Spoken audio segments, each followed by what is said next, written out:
Forget everything you think you know about food in the Middle East. Welcome to Abu Dhabi, where ancient Bedouin recipes meet a futuristic culinary explosion. I'm taking you on the ultimate food tour of the UAE's capital to find the dishes you actually need to eat. First up, the most important meal of the day, Balaleet, the Emirati breakfast. You've got to head to Meylas at Al Raha beach for their legendary version of this dish. It's a mind-bending mix of sweet saffron noodles and a salty egg. Trust me, it just works. Now let's talk about the king of Emirati cuisine, Machboos. For the most authentic experience, Al Mirzab is a Michelin-recommended must-visit. The rice is infused with loomi, that's dried lime, giving it a deep, smoky tang you won't find anywhere else. Looking for a midday snack? It's time for rigag and karak. Rigag is a paper-thin, crispy bread. You'll find it at local stalls, often folded with cheese, honey, or salty fish sauce.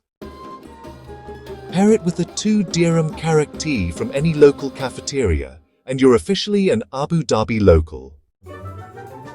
For the hidden gems, we're heading to the source, the Mina Zayed Fish Market. Go ahead and pick your fresh catch. I really recommend the local hammer, and then just take it over to Ganderfleet to have it grilled right then and there. Honestly, no fancy sauces needed here. It's just about fresh Gulf seafood, a squeeze of lemon, and those wonderful local spices. You simply can't skip the street food hero, the shawarma at Beit El Katia. People drive across the country for these. They are packed with garlic sauce and, honestly, legendary vibes. Finally, we need something sweet to end the day, loomi. These are crunchy, deep-fried dumplings, drenched in sticky date syrup and sprinkled with sesame. You can find them at Al Fanar restaurant, where you'll get a side of 1960s nostalgia, along with your dessert. Abu Dhabi's food scene, honestly, is like a bridge between the past and the future, and it tastes absolutely incredible.